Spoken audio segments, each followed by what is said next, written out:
Bismillah. Assalamualaikum warahmatullahi wabarakatuh.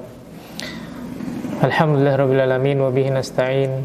Wassalatu wassalamu ala asrafil anbiya'i wal mursalin wa ala alihi wa ashabihi wa man tabi'ahum bi ihsanin ila yaumiddin. Fa inna asdaqal hadisi kitabullah wa khairal hadi hadi Muhammad sallallahu alaihi wasallam wa syarrul umuri muhdatsatuha fa inna kulla muhdatsatin fi dini bid'ah wa kulla bid'atin dhalalah wa kulla dhalalatin finnar. Qala Allah tabaraka wa ta'ala fi kitabihil karim, ya ayyuhalladzina amanu taqullaha haqqa tuqatih wa la tamutunna illa wa antum muslimun. Wa qala jalla fi ula, ya ayyuhan nasu taqu rabbakum alladzi khalaqakum min nafsin wahidah wa khalaqa minha zawjaha wa batha minhuma rijalan katsiran wa nisaa'a wattaqullaha alladzi tasaaluna bihi wal arham innallaha kana 'alaikum raqiba. Wa qala aidan, ya ayyuhalladzina amanu taqullaha wa qulu qawlan sadida yuslih lakum a'malakum wa yaghfir lakum dhunubakum wa may yuti'illaha wa rasulahu faqad faza fawzan 'azima. Amma ba'd. Alhamdulillah, segala puji dan syukur kepada Allah Subhanahu wa taala atas limpahan kenikmatan dan karunia yang Allah Subhanahu wa taala berikan kepada kita semua. Kemudian semoga salawat dan salam senantiasa diberikan kepada Nabi Muhammad sallallahu alaihi wasallam, diberikan pula kepada para sahabatnya, diberikan juga kepada keluarganya, dan juga diberikan kepada seluruh orang-orang yang mengikuti petunjuk beliau dengan baik sampai kelak datangnya hari kiamat. Saudara sekalian yang dimuliakan oleh Allah Subhanahu wa taala, insyaallah pada pertemuan kali ini kita akan membahas tentang hal-hal yang harus diketahui oleh setiap orang yang beriman kepada Allah Subhanahu wa taala. Ini adalah merupakan wasiat atau nasihat dari Allah Subhanahu wa taala kepada kita semua. Perhatikan apa yang Allah Subhanahu wa taala sebutkan di dalam surat At-Tahrim ayat yang ke-6. Allah Subhanahu wa taala menyebutkan, ya ayyuhalladzina amanu qu anfusakum wa ahlikum nara. Wahai orang-orang yang beriman, jagalah dirimu dan juga keluargamu dari api neraka. Wa quduhan nasu wal hijarah, yang bahan bakarnya itu adalah manusia dan batu. Alaiha malaikatun ghiladun syidad, yang mana memiliki penjaga, neraka tersebut memiliki penjaga dari malaikat-malaikat yang syidad, keras, kasar. La ya'sunallaha ma amarahum, yang malaikat-malaikat tersebut tidak pernah bermaksiat sedikit pun kepada Allah Subhanahu wa taala. Wa yaf'aluna ma yu'marun, dan mereka senantiasa mengerjakan apa yang Allah Subhanahu wa taala perintahkan. Abdullah bin Mas'ud, semoga Allah Subhanahu wa taala meridai beliau, sahabat Abdullah bin Mas'ud radhiyallahu taala anhu, menjelaskan, jika engkau mendengar Allah Subhanahu wa taala berfirman di dalam Al-Qur'an, ya ayyuhalladzina amanu, wahai orang-orang yang beriman. Jadi ketika kita mendengar ayat di dalam Al-Qur'an atau kita membaca ayat di dalam Al-Qur'an, kemudian ayat tersebut ada kata-kata ya ayyuhalladzina amanu, wahai orang-orang yang beriman, maka hendaknya kita menaruh perhatian di dalam ayat tersebut. Perhatikan, pasang baik-baik telinganya, dengarkan baik-baik apa yang Allah Subhanahu wa taala sampaikan pada ayat tersebut. Kenapa? Karena ayat itu isinya adalah merupakan kebaikan yang Allah Subhanahu wa taala ingin kalian mengerjakannya. Atau di sana ada keburukan yang Allah Subhanahu wa taala ingin kalian meninggalkannya. Maka ketika Allah mengatakan ya ayyuhalladzina amanu, wahai orang yang beriman, perhatikan Allah berbicara kepada kita semua, kepada orang-orang beriman. Di sana ada satu pesan yang ingin Allah Subhanahu wa taala sampaikan kepada kita semua. Maka Allah Subhanahu wa taala menyebutkan setelah memanggil ya ayyuhalladzina amanu, wahai orang-orang yang beriman, maka Allah berkata qu anfusakum wa ahlikum nara. Peliharalah dirimu, jagalah dirimu dan juga keluargamu nara, dari api neraka. Maka Allah Subhanahu wa taala memerintahkan dalam ayat ini agar semua orang-orang yang beriman menjaga diri mereka dari api neraka, menjaga diri mereka dan keluarga mereka dari api neraka. Dengan apa? Dengan apa seseorang menjaga dirinya dari api neraka? Dengan apa seseorang menjaga keluarganya agar tidak terjatuh ke dalam api neraka? Maka Abdullah bin Abbas radhiyallahu taala anhu berkata, menjelaskan tentang ayat ini, maka kata beliau, lakukanlah ketaatan kepada Allah Subhanahu wa taala. Kata Abdullah bin Mas'ud, jagalah ketaatanmu kepada Allah Subhanahu wa taala. Pelihara dan jaga dirimu dari melakukan kemaksiatan kepada Allah Subhanahu wa taala. Dan juga perintahkan keluargamu untuk senantiasa taat kepada Allah dan menjauhi kemaksiatan kepada Allah. Perintahkan kepada keluargamu untuk banyak berzikir, mengingat Allah Subhanahu wa taala. Maka niscaya Allah Subhanahu wa taala akan menyelamatkan dirimu dan keluargamu dari api neraka. Kemudian Mujahid, semoga Allah Subhanahu wa taala merahmati beliau, berkata tentang firman Allah Subhanahu wa taala, "Qu anfusakum wa ahlikum nara."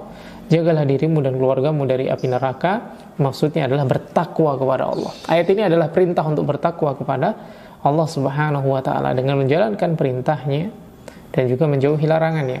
Kemudian perintahkan keluargamu untuk bertakwa kepada Allah Subhanahu wa taala juga.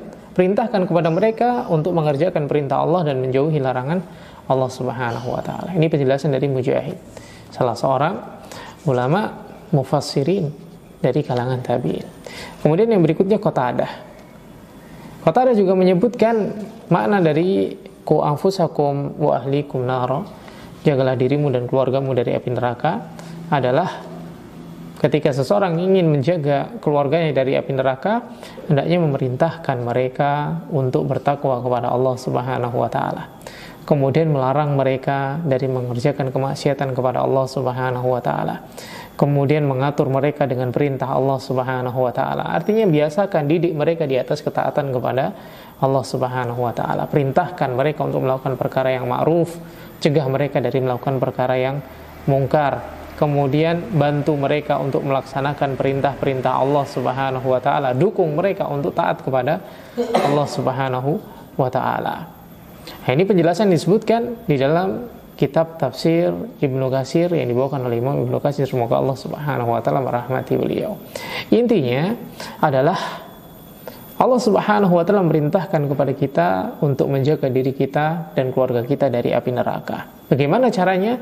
Dengan memperbanyak ketakwaan, dengan bertakwa kepada Allah dan memperbanyak amal saleh.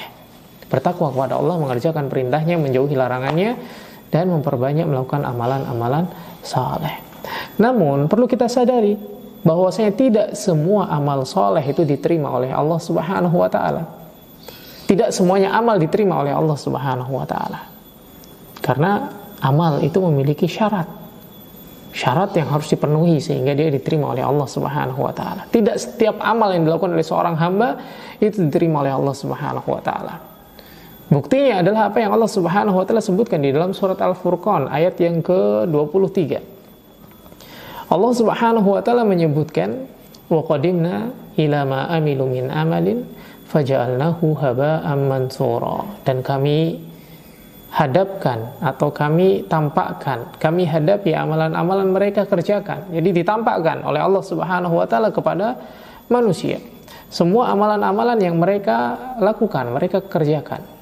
Faja'alnahu haba'an mansura, kemudian kami menjadikan amalan tersebut haba'an mansura, bagaikan debu yang berterbangan. Allah tampakkan amalan-amalan si fulan. Misalkan ini si A datang pada hari kiamat, kemudian Allah tampakkan amalan-amalan dia, ini amalanmu, banyak sekali amalan yang dia lakukan. Akan tapi faja'alnahu haba'an mansura, Allah jadikan bagaikan debu yang berterbangan, enggak diterima oleh Allah Subhanahu wa taala. Enggak bermanfaat sama sekali amalan-amalan yang dilakukan oleh orang tadi. Dan di dalam tafsir Al-Madinah Al-Munawwarah disebutkan tentang penjelasan dari waqadimna ila ma amilu min amalin faja'alnahu haba'an mansura, artinya adalah ditampakkan kepada mereka amalan-amalan yang dulu pernah mereka perbuat di dunia, dari amalan-amalan yang baik seperti bersilaturahim, bersedekah, kemudian menolong orang lain, memberi makan orang lain, dan yang lainnya. Amalan-amalan soleh yang dia lakukan di dunia ditampakkan oleh Allah Subhanahu wa taala. Namun Allah Subhanahu wa taala menghapus amalan-amalan tersebut. Faja'alnahu haba'an mansura. jadikan bagaikan debu yang berterbangan. Kenapa? Disebabkan kekufuran mereka. Mereka kafir, ingkar kepada Allah Subhanahu wa taala. Dikarenakan kesyirikan mereka. Mereka beribadah kepada Allah dan juga beribadah kepada selain Allah Subhanahu wa taala. Mereka tidak ikhlas amal ibadahnya, mengharap pujian dari manusia.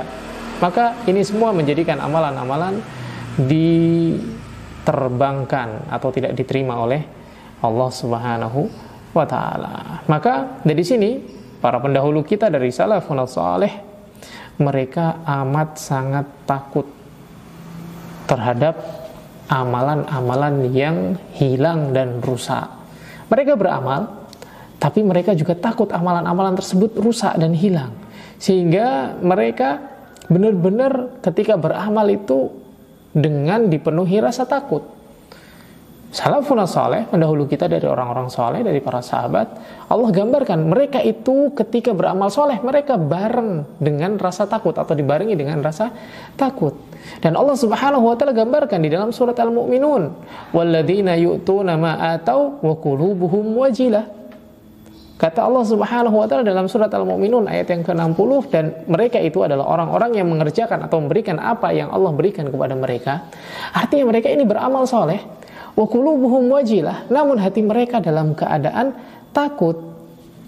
Ketika mendengar ayat tersebut, Aisyah radhiyallahu taala anha berkata, "Ya Rasulullah, wahai Rasulullah, yang dimaksud pada ayat tersebut apakah mereka adalah orang-orang yang melakukan keburukan, yaitu ahwa rajul ladzi yazni, apakah dia yang dimaksud dalam ayat itu adalah orang-orang yang berzina, wa yasyrik atau mencuri, wa yasrabul khamra atau orang yang minum khamr?" Karena wajar takut karena mereka melakukan kemaksiatan. Wajar takut karena mereka melakukan dosa. Namun kata Rasulullah sallallahu alaihi wasallam, "La ya binta Abi Bakar." Enggak, wahai putri Abu Bakar. Sesungguhnya mereka itu adalah orang-orang yang yasum wa yatasaddaq. Mereka adalah orang yang berpuasa. Mereka itu adalah orang yang bersedekah. Mereka itu adalah yusolli, orang yang banyak mengerjakan ibadah salat. Wa huwa yakhaf. Akan tapi mereka tetap takut. Apa yang mereka takutkan? Alla yutaqabbal minhu. Mereka takut bahwasanya amalan yang mereka lakukan tidak diterima oleh Allah Subhanahu wa taala. Jadi yang Allah sebutkan orang yang beramal dan merasa takut bukan dikarenakan sebab mereka melakukan dosa dan kemaksiatan, bukan. Karena mereka takut amalan-amalan yang mereka lakukan tidak diterima oleh Allah Subhanahu wa taala. Syekhul Islam Ibnu Taimiyah, semoga Allah Subhanahu wa taala merahmati beliau.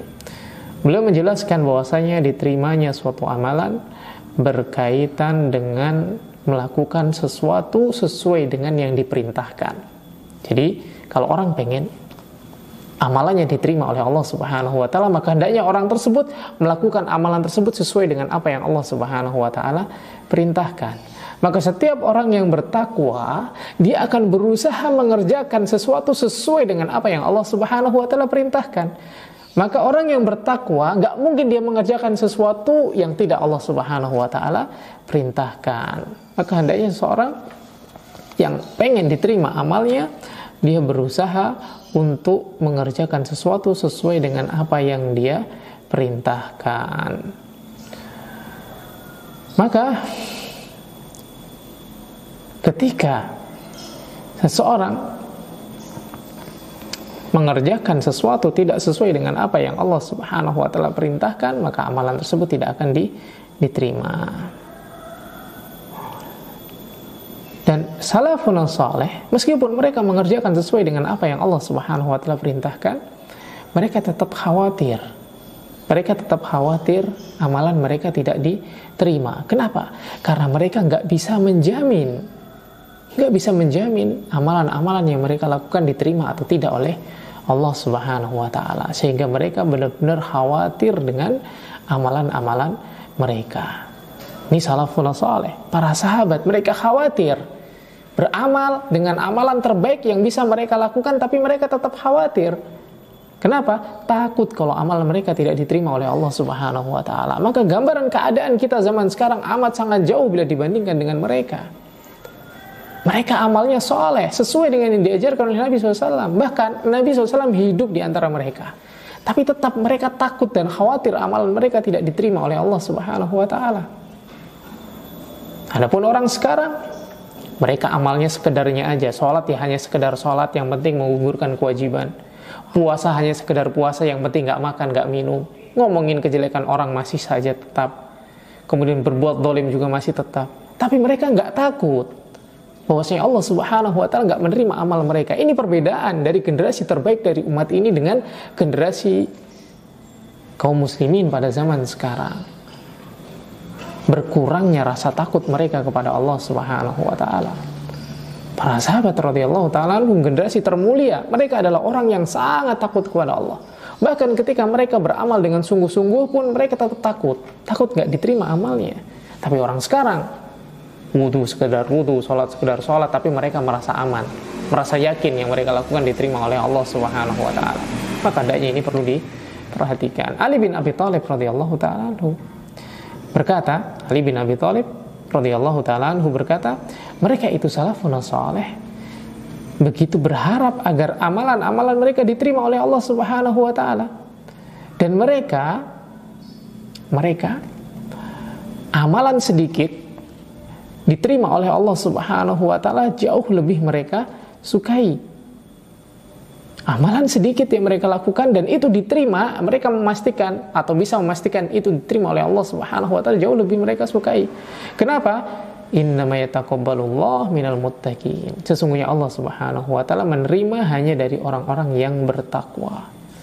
Jadi ketika amalan mereka diterima, maka mereka sangat-sangat berbahagia. Kenapa? Karena termasuk dari orang-orang yang bertakwa kepada Allah Subhanahu wa Ta'ala.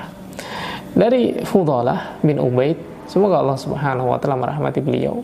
Beliau berkata, seandainya aku mengetahui bahwasanya Allah Subhanahu wa Ta'ala menerima dariku satu amalan saja, bahkan amalan tersebut satu besar biji sekalipun, maka itu lebih aku sukai daripada dunia seisinya. Kenapa?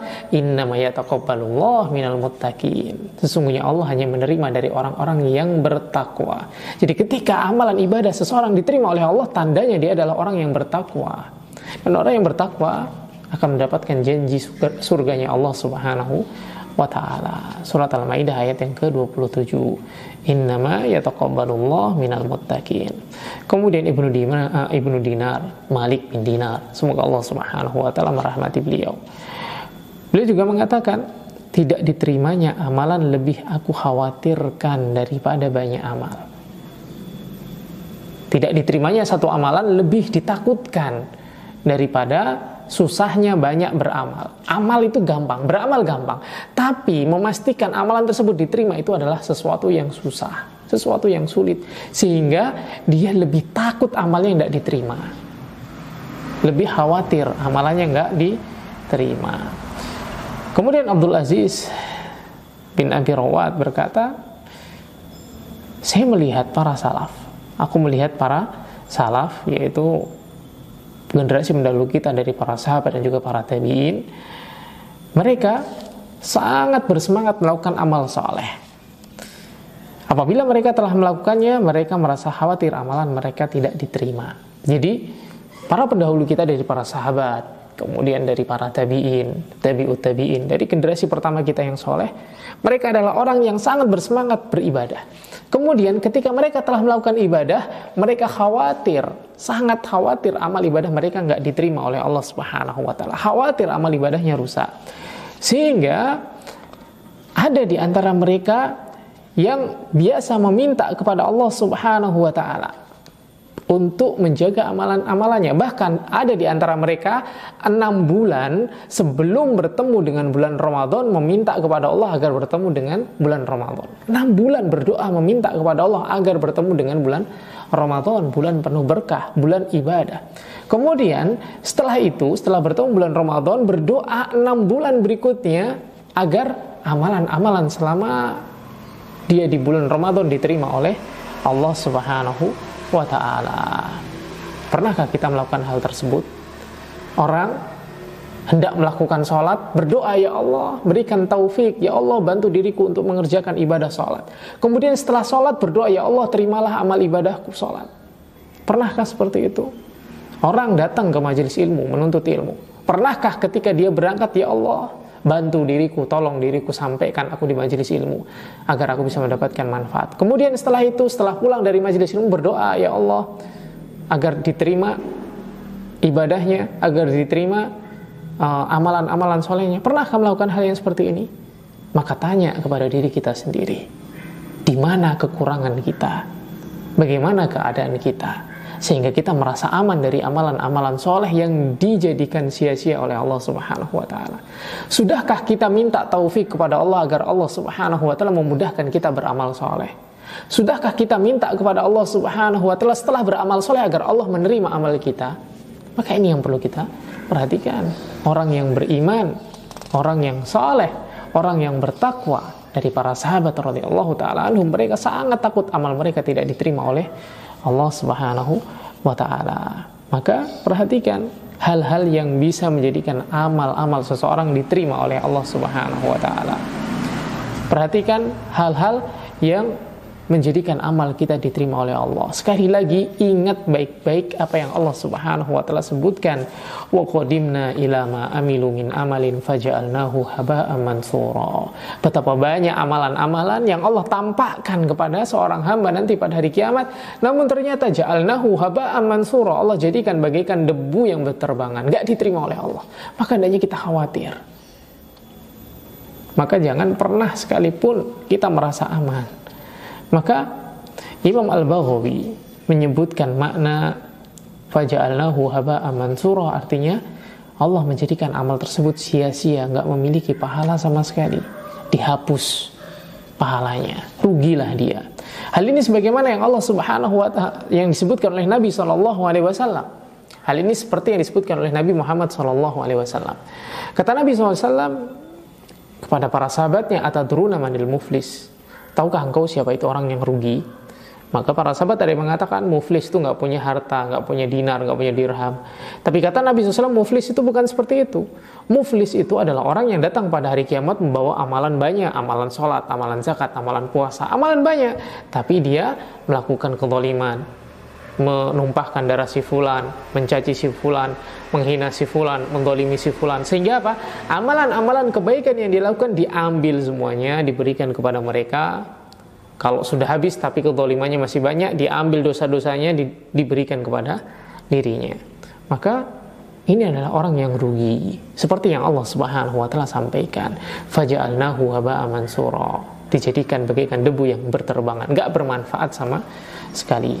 Kemudian Ibnul Jauzi, semoga Allah Subhanahu wa ta'ala merahmati beliau, menjelaskan wa qadimna ila ma amilu min amalin faja'alnahu haba'an mansura adalah apa yang dahulu mereka amalkan dari amalan-amalan kebaikan, maka dijadikan oleh Allah Subhanahu wa ta'ala bagaikan debu yang berterbangan karena tidak diterima amalan tersebut oleh Allah Subhanahu wa ta'ala.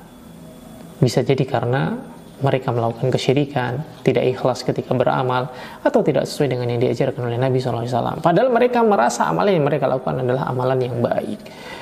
Kemudian Ibnu Katsir, semoga Allah Subhanahu wa ta'ala merahmati beliau, menjelaskan setiap amalan yang tidak ikhlas, tidak sesuai di atas syariat yang diajarkan oleh Nabi Muhammad SAW, yang diridhoi oleh Allah, maka dia adalah batil atau sia-sia. Ini perlu kita perhatikan. Maka hendaknya seorang memperhatikan amalan-amalannya, ikhlas atau tidak, sesuai atau tidak dengan yang diajarkan oleh Nabi SAW. Karena jangan sampai dia banyak amalnya tapi ternyata sia-sia di hadapan Allah Subhanahu wa ta'ala, sehingga menjadi orang-orang yang merugi. Dan juga Syekh Sya'di dalam penafsiran beliau terhadap ayat tersebut, beliau menyebutkan sebab amalan yang diterima adalah amalan-amalan yang dilakukan dengan ikhlas dan sesuai dengan yang diajarkan oleh para Nabi SAW. Maka dari sini dapat kita ambil kesimpulan, agar amalan seorang diterima oleh Allah Subhanahu wa ta'ala hendaknya terpenuhi dua hal. Yang pertama, ikhlas, niatnya hanya untuk mencari ridhonya Allah Subhanahu wa ta'ala. Yang kedua, sesuai dengan apa yang diajarkan oleh Nabi Muhammad SAW. Dua sebab diterimanya amal, dua sebab yang menjadikan amal seorang diterima oleh Allah Subhanahu wa taala. Dan dua sebab ini disebutkan oleh Allah Subhanahu wa taala di dalam surat Al-Kahfi ayat yang ke-10. Kata Allah Subhanahu wa taala, "Faman kana yarju liqa'a rabbih falyamal amalan shalihan wa la yusyrik bi ibadati rabbih ahada." Barang siapa yang berharap berjumpa dengan Rabb-nya, maka hendaknya dia mengerjakan amalan yang soleh dan dia tidak mensekutukan Allah Subhanahu wa taala dengan sesuatu apapun. Amal soleh itu apa? Amal soleh itu adalah amal yang sesuai dengan yang diajarkan oleh Nabi Shallallahu Alaihi Wasallam. Maka dalam ayat ini ada dua syarat. Yang pertama adalah sesuai dengan yang diajarkan oleh Nabi SAW, amalan soleh.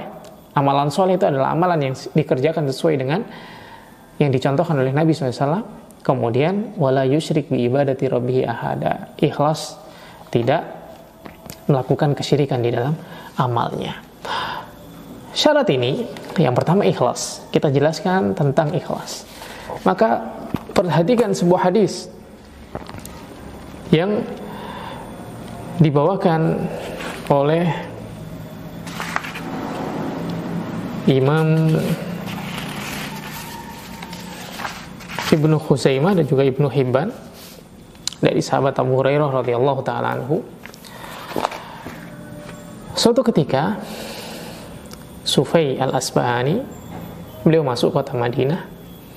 Kemudian ketika masuk kota Madinah, dia melihat di sana ada halaqah, ada majelis, ada satu orang yang dikerumuni oleh banyak orang. Lalu dia bertanya, ini siapa? Yang dikerumuni oleh orang banyak itu siapa? Lalu dikatakan dia adalah Abu Hurairah radhiyallahu taala anhu, sahabat Nabi sallallahu alaihi wasallam. Kemudian Sufai pun duduk di sana.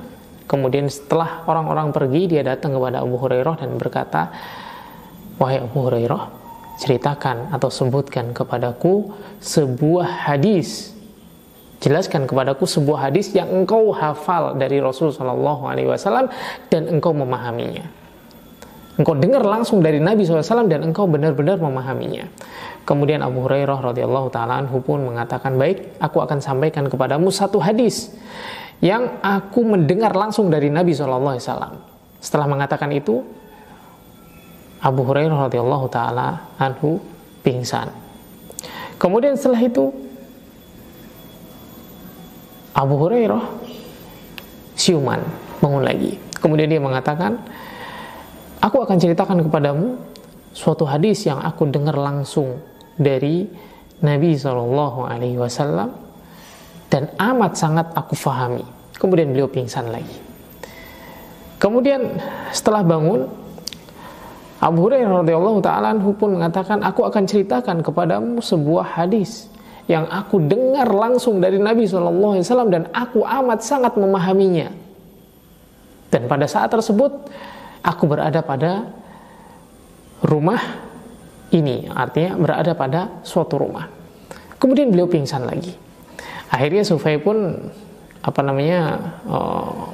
menyandarkan Abu Hurairah ke bahunya atau menyandarkan Abu Hurairah ke dirinya. Kemudian bertanya, setelah Abu Hurairah radhiyallahu taala anhu bangun, maka Abu Hurairah pun berkata, "Aku akan ceritakan kepadamu sebuah hadis yang aku dengar langsung dari Nabi SAW dan aku sangat memahaminya, dan saat itu hanya ada aku dan Rasul SAW saja." Kemudian setelah itu Abu Hurairah pingsan lagi. Kenapa kira-kira Abu Hurairah pingsan? Sekali, dua kali, tiga kali, bahkan berkali-kali menyampaikan satu hadis yang didengar langsung dari Rasul SAW. Beliau pingsan sebelum sempat menyampaikan apa yang disampaikan oleh Rasulullah SAW kepada Sufai. Kenapa? Karena Abu Hurairah radhiyallahu taala anhu amat sangat takut dengan hal tersebut. Yang beliau rasakan itu sesuatu yang sangat berat. Abu Hurairah radhiyallahu taala anhu sangat khawatir dengan apa yang disampaikan oleh Nabi SAW ada pada dirinya, sehingga berkali-kali Abu Hurairah radhiyallahu taala anhu pingsan. Kemudian setelah siuman, ini pingsan yang terakhir ini dalam waktu yang lama. Kemudian setelah Abu Hurairah radhiyallahu taala anhu siuman, maka Abu Hurairah pun berkata, "Innallaha tabaraka wa ta'ala, sesungguhnya Allah yang maha tinggi, idza kana yaumul qiyamah nazala ila ibad." pada hari kiamat turun kepada hamba-hambanya. Allah Subhanahu wa taala pada hari kiamat turun kepada hamba-hambanya, menjumpai hamba-hambanya. Liyuqdha bainahum, untuk mengadili mereka semua, untuk menghukumi dan menghisap hamba-hambanya, manusianya. Wa kullu ummatin jasiyah, dan pada hari itu semua manusia berada dalam keadaan berlutut. Fa awwalu ma yad'u bihi rajulun jama'al Qur'an wa rajulun yuqtalu fi sabilillah wa rajulun kasirul mal. 3 orang yang didatangkan pertama kali kepada Allah Subhanahu wa taala adalah seorang yang rajin membaca Al-Qur'an. Yang kedua, orang yang berjihad di jalan Allah Subhanahu wa taala, yang mati dalam keadaan syahid. Kemudian yang ketiga adalah orang yang memiliki harta yang banyak. 3 orang yang pertama kali dipanggil oleh Allah. Kemudian Allah berkata kepada orang yang banyak membaca Al-Quran. Maka Allah Subhanahu wa taala berkata kepada si qari tadi, orang yang banyak membaca Al-Quran. Maka Allah berkata, bukankah aku mengajarkan sesuatu kepadamu dari apa yang aku turunkan kepada Rasulku, yaitu bukankah aku telah mengajarkan kepadamu Al-Quran? Lalu dikatakan oleh orang tadi, bala, benar ya Allah. Lalu Allah berkata lagi, apa yang kamu lakukan dari itu semua? Atau apa yang kamu lakukan dari apa yang aku berikan kepadamu? Maka dia mengatakan, aku membacanya di waktu malam, itu menjadikan dia sebagai bacaan yang dibaca ketika sholat malam, kemudian mengajarkannya. Maka kata Allah Subhanahu wa taala, kadzabta, engkau berdusta. Malaikat pun berkata, kadzabta, engkau berdusta. Ya Allah Subhanahu wa taala berkata, engkau bohong. Kemudian malaikat yang hadir juga mengatakan engkau bohong. Artinya Allah Subhanahu wa taala punya saksi bahwasanya dia itu adalah orang yang berdusta. Lalu Allah katakan, bukankah engkau membaca Al-Quran agar dikatakan sebagai seorang qari? Banyak membaca Al-Quran agar engkau dikatakan sebagai orang yang bagus bacaannya, dan engkau telah mendapatkan itu di dunia. Kemudian yang kedua, orang yang jihad di jalan Allah Subhanahu wa taala. Ditanya, apa yang kamu lakukan? Aku terbunuh jihad di jalan engkau. Kata Allah, kamu berdusta. Bukankah engkau berperang karena ingin dikatakan sebagai seorang pahlawan? Kemudian dikatakan kepada orang yang berikutnya, orang yang banyak hartanya, engkau memiliki banyak harta, apa yang kamu lakukan? Aku bersedekah, membantu ini dan itu. Lalu dikatakan oleh Allah, engkau berdusta. Bukankah engkau melakukannya karena ingin dikatakan sebagai seorang dermawan, dan kamu telah mendapatkannya di dunia? Maka mereka semua adalah orang-orang yang pertama kali dinyalakan api neraka kepada mereka. Mereka itu adalah orang yang pertama kali dimasukkan dan dilemparkan ke dalam neraka. Mereka beramal soleh, membaca Al-Quran, mengajarkan Al-Quran, berjihad. Ini amalan-amalan besar. Namun ternyata malah menyebabkan mereka dimasukkan ke dalam neraka. Karena sebab mereka nggak ikhlas. Niatnya bukan karena mengharap pahala dari Allah. Sehingga Abu Hurairah radhiyallahu ta'ala amat sangat takut hal tersebut menimpa dirinya. Khawatir, takut amalan-amalan yang dilakukan oleh Abu Hurairah hilang semuanya. Sehingga dia berkali-kali pingsan ketika hendak menyampaikan hadis ini. Kemudian yang kedua, sesuai dengan sunnah Nabi SAW, Allah Subhanahu wa taala mengatakan, "Qul in kuntum tuhibbunallaha fattabi'uni." Kalau kalian cinta kepada Allah, maka ikutilah aku, ikuti Nabi SAW. Kemudian Nabi SAW juga mengatakan, "Alaikum bisunnati wa sunnatu khulafa'ir rasyidin al-mahdiyyin." Hendaknya kalian berpegang teguh dengan sunnahku dan sunnah dari para penggantiku yang mendapatkan petunjuk. Addu 'alaiha bin nawajid, gigitlah dengan gigi geraham. Ini perintah untuk sesuai dengan yang diajarkan oleh Nabi SAW. Karena amalan meskipun ikhlas, tapi kalau nggak sesuai dengan yang diajarkan oleh Nabi SAW tidak akan diterima. Nabi SAW menyebutkan dalam hadis yang diriwayatkan oleh Imam Muslim, "Man ahdasa fi amrina hadza ma laisa minhu fa huwa raddun." Barang siapa mengerjakan suatu amalan yang tidak kami perintahkan, enggak kami contohkan, amalan tersebut akan tertolak. Maka hendaknya diperhatikan 2 syarat. Yang pertama ikhlas, yang kedua sesuai dengan yang diajarkan oleh Nabi SAW. Lalu, apakah ketika seorang sudah ikhlas dalam ibadahnya, pertama kali ketika ibadah ikhlas, kemudian yang dia lakukan sesuai dengan sunnah Nabi SAW, itu aman, dari amalan tersebut rusak? Jawabannya nggak aman. Karena di sana ada amalan-amalan yang dilakukan oleh seseorang menyebabkan terhapus amalan dia. Ada perbuatan yang dilakukan oleh seseorang yang buah dari perbuatan tersebut terhapus semua amalan kebaikan yang pernah dia lakukan, yaitu kesyirikan. Allah Subhanahu wa taala menyebutkan tentang perkara kesyirikan. La in syakartum, kata Allah Subhanahu wa taala tentang kesyirikan, la in asrakta la yahbatanna amaluka wa la takunanna minal khasirin. Kalau engkau melakukan kesyirikan, kata Allah, la yahbatanna amaluk, maka niscaya akan terhapus semua amalmu. Amalan sebanyak apapun, ketika orang melakukan kesyirikan, syirik besar, berdoa minta kepada selain Allah Subhanahu wa taala, terhapus semua amalannya. Maka Nabi SAW memberikan wasiat kepada kita, istanibu sab'a mubiqat, jauhilah 7 perkara yang merusak, yang menghancurkan. Dan salah satunya Rasulullah SAW sebutkan adalah asyirku billah. Tatkala ditanya oleh para sahabat, mahuna ya Rasulullah, apakah amalan-amalan tersebut wahai Rasul, 7 hal yang membinasakan itu? Maka salah satu yang disebutkan oleh Nabi SAW adalah syirku billah, menyekutukan Allah Subhanahu wa ta'ala. Kemudian yang berikutnya, di antara hal-hal yang bisa menghancurkan amalan, merusak amalan adalah mengungkit-ungkit kebaikan. Kalau kita sudah melakukan kebaikan untuk orang lain, melakukan amalan kebaikan, jangan diungkit-ungkit. Kenapa? Karena itu akan bisa menjadikan amalan-amalan kita terhapus. Allah Subhanahu wa taala menyebutkan, ya ayyuhalladzina amanu, wahai orang-orang yang beriman, la tubtilu shadaqatikum bil manni wal adha. Jangan engkau membatalkan pahala dari sedekah-sedekah kalian dengan mengungkit-ungkit dan menyakiti orang yang diberi. Surat Al-Baqarah ayat yang ke-264. Kemudian termasuk perkara yang merusak juga adalah mendatangi dukun, tukang ramal, tukang sihir, ramalan bintang, ramalan dari madam siapa entah terserah. Yang jelas apa? Datang kepada orang yang mengaku mengetahui perkara gaib, kemudian dia bertanya. Maka ini bisa merusak amalan-amalan ibadah seseorang. Kata Nabi SAW yang diriwayatkan oleh Imam Muslim, man ata'arrafan fa sa'alahu an syai'in lam tuqbal lahu salatun arba'ina lailah. Barang siapa mendatangi tukang ramal, orang yang mengaku mengetahui masa depan atau mengetahui perkara gaib, fa sa'alahu, kemudian dia bertanya kepadanya, lam tuqbal salatun, tidak diterima salatnya. Berapa? Arba'ina lailah, 40 hari nggak diterima oleh Allah Subhanahu wa taala. Sia-sia dia, rusak amalnya.